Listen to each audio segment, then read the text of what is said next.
नमस्कार प्रणाम।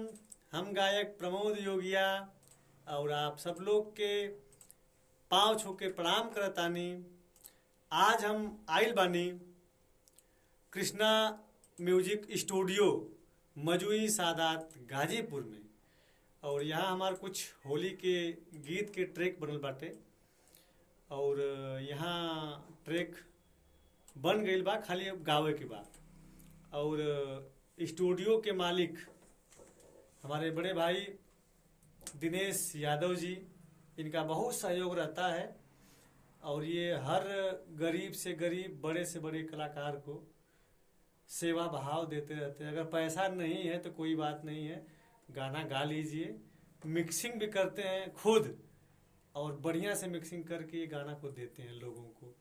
और यहाँ हर कोई गरीब कलाकार आके गाता है। हमारे को गाना होली के बाटे ट्रैक जौन खुद दिनेश भैया बनौले हुए। तनी भैया बजावा तो गनवा को, देखिए सुनी जा।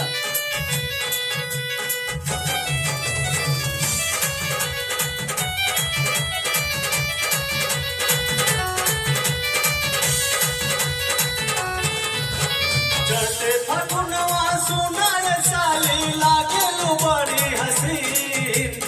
चढ़ते फगुनवा सुनर साली लागेलु बड़ी हसीन। रंग लेके डालब भितरिया, पीछे करिया से कदेब रंगीन।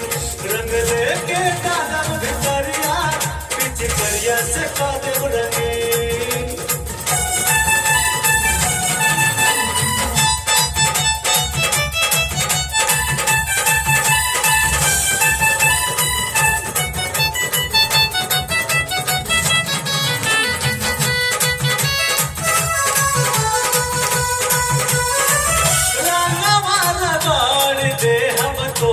चिकन पेट पे छा जइबू गोरी तू त गूगल इंटरनेट पे।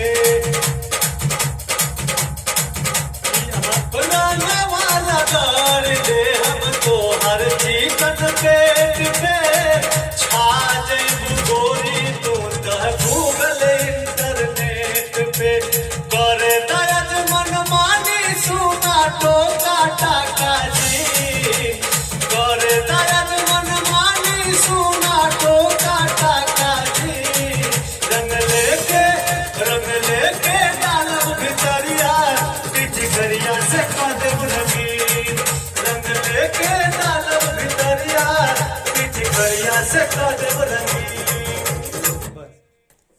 ये हमारा गाना बाटे और बहुत जल्द ही आप लोग के बीच में जाई।